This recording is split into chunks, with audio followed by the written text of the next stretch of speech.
সালামু আলাইকুম, সবাই কেমন আছেন? চলে আসলাম ওয়ার্ল্ড কাপ ফুটবল 2026-এর আজকের ম্যাচের প্রেডিকশনাল ভিডিও নিয়ে।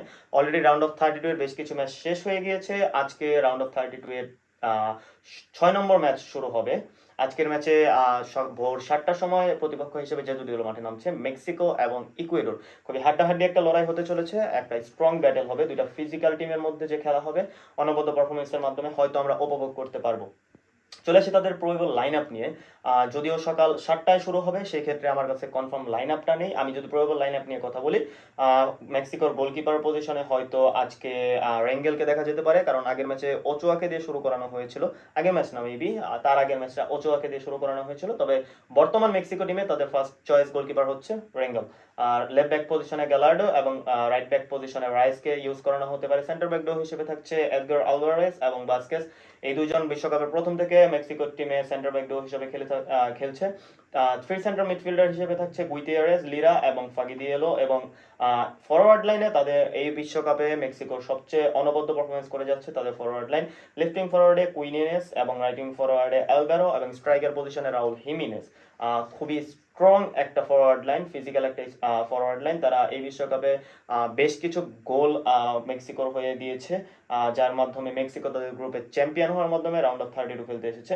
অপরদিকে যদি আমি ইকুয়েডর লাইন আপ নিয়ে কথা বলি, ইকুয়েডর খুবই ভালো বিশ্বকাপ মিশন শুরু করেছিল। যদিও তারা লাস্ট ম্যাচের জয়ের মাধ্যমে বিশ্বকাপের রাউন্ড অফ 32তে চলে এসেছে। যাই হোক, তবে রাউন্ড অফ 32তে আসার জন্য তাদেরকে জার্মানিকে হারাতে হয়েছে। অতএব বুঝতেই পারতেছেন কতটা স্ট্রং ব্যাটেলের মাধ্যমে তারা রাউন্ড অফ 32তে চলে এসেছে। গোলকিপার পজিশন নিয়ে যদি আমি কথা বলি, গালিন্দেসকে হয়তো আজকে ম্যাচে ইউজ করানো হবে। রাইট ব্যাক পজিশনে ফ্র্যাঙ্কো এবং লেফট ব্যাক পজিশনে হেনকিপে, এই দুজনকে প্রথম থেকে শুরু করানো হচ্ছিল। সেন্টার ব্যাক ডো হিসেবে থাকছে অর্নান্দেজ এবং উইলিয়াম পাচো অলরেডি ইউরোপিয়ান ফুটবল খেলার অভিজ্ঞতা আছে। পিএসজি টিমের হয়ে তিনি ইউসিএল চ্যাম্পিয়ন হয়েছে 2বার টানা। যদি ফোর মিডফিল্ডার নিয়ে কথা বলি, ইয়োবা এবং রাইট মিডফিল্ডার পজিশনে ইয়োবা এবং লেফট মিডফিল্ডার পজিশনে অ্যাঙ্গোলোকে ইউজ করানো হতে পারে। সেন্ট্রাল মিডফিল্ডার নিয়ে যদি আমার কিছু বলা লাগে, তাহলে ইকুয়েডর সেন্ট্রাল মিডফিল্ড এই বছর এই বিশ্বকাপে সবচেয়ে আমাদেরকে মুগ্ধ করা একটা সেন্ট্রাল মিডফিল্ড এই এই বছর ইকুয়েডর বের করতে পারছে।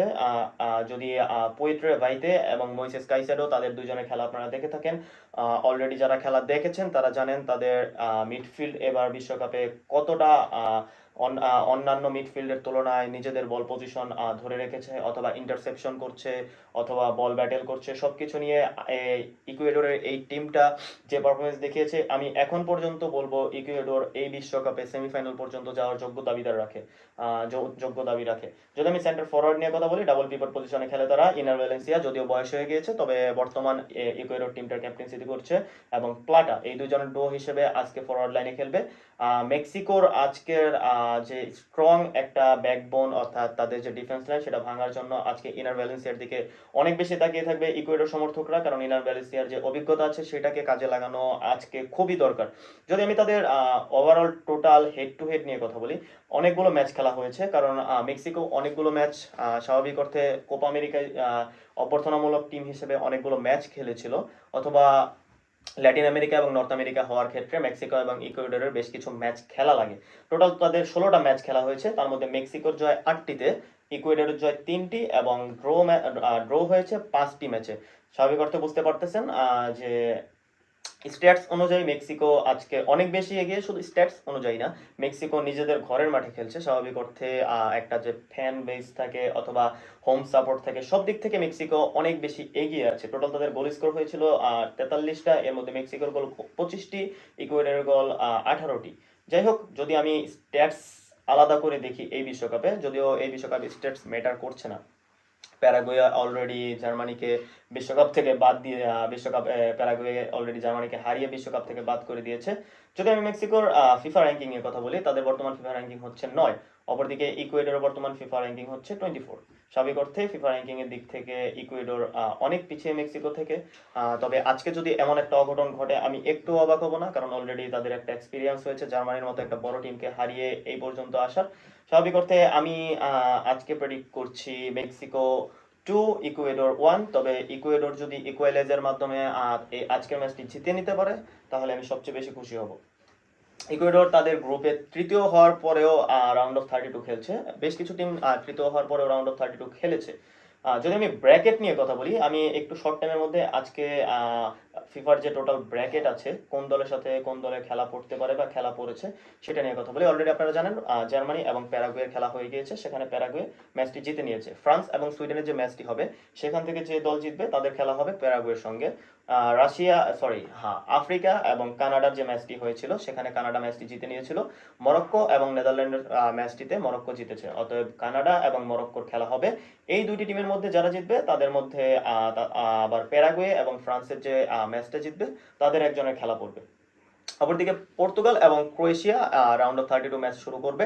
এই দুই দলের মধ্যে যে দলটি জিতবে তাদের আবার খেলতে হবে স্পেন এবং অস্ট্রিয়ার সঙ্গে। স্পেন এবং অস্ট্রিয়ার সঙ্গে যে দলটি জিতবে এই দুটির মধ্যে তাদের খেলতে হবে পর্তুগাল অথবা ক্রোয়েশিয়ার সঙ্গে। ইউএসএ এবং বসনিয়া হার্জেগোভিয়ার সঙ্গে একটি ম্যাচ হবে, সেখানে যে দল জিতবে তাদের খেলতে হবে বেলজিয়াম এবং সেনেগাল। আমি যদি এই সাইডে চলে আসি, বিশ্বকাপের ব্র্যাকেটের এই সাইডে চলে আসি, তাহলে প্রথম ম্যাচ হয়েছে ব্রাজিল এবং জাপানের। সেখানে অলরেডি ব্রাজিল শেষ মুহূর্তে গোলের মাধ্যমে জাপানকে হারিয়ে রাউন্ড অফ 16 চলে এসেছে। আইভরি কোস্ট এবং নরওয়ের একটা ম্যাচ আছে আজকে যখন ম্যাচটা শেষ হবে তখন হয়তো বলা যাবে আইভরি কোস্ট নাকি নরওয়ে কোন দলকে ব্রাজিল প্রতিপক্ষ হিসেবে রাউন্ড অফ 16 পেতে যাচ্ছে। মেক্সিকো এবং ইকুয়েডরের একটা ম্যাচ হবে। মেক্সিকো এবং ইকুয়েডরের ম্যাচের মধ্যে যে দল জিতবে তাদেরকে খেলতে হবে ইংল্যান্ড এবং কঙ্গো। এই দুইটি দলের মধ্যে যারা জিতবে তাদের সঙ্গে। এরপরে আছে ব্র্যাকেটে আর্জেন্টিনা এবং কাবো ভার্দে। আর্জেন্টিনা এবং কাবো ভার্দের মধ্যে যে দলটি জিতবে তাদের মধ্যে তাদের খেলতে হবে আবার অস্ট্রেলিয়া এবং ইজিপ্ট। এই দুইটা দলের মধ্যে যারা জিতবে তাদের সঙ্গে তাদেরকে রাউন্ড অফ 16 খেলতে হবে। সুইজারল্যান্ড এবং আলজেরিয়ার একটি ম্যাচ হবে, সেখানে যে দলটি জিতবে তাদেরকে খেলতে হবে কলম্বিয়া এবং ঘানা। স্বাভাবিক অর্থে আপনারা বুঝতে পারছেন রাউন্ড অফ 32 এর ম্যাচগুলো খুবই ভাইটাল এবং খুবই ইম্পর্টেন্ট ম্যাচ প্রত্যেকের জন্য, কারণ এখানে হেরে গেলে এই বিশ্বকাপ মিশন শেষ এবং জিতে গেলে রাউন্ড অফ 16 এর দিকে অগ্রসর। রাউন্ড অফ 32 যখন শেষ হবে তখন হয়তো আমরা রাউন্ড অফ 16 নিয়ে কথা বলবো। এই অবধি ভালো থাকুন, চোখ রাখুন আমাদের YouTube channel sports zone live বিডিতে, যে কোনো ধরনের ফুটবল বিষয়ক বিশ্লেষণ অথবা প্রেডিকশনাল ভিডিও দেখার জন্য আমাদের ইউটিউব চ্যানেলে চোখ রাখতে পারেন, sports zone live BD. Thank you very much.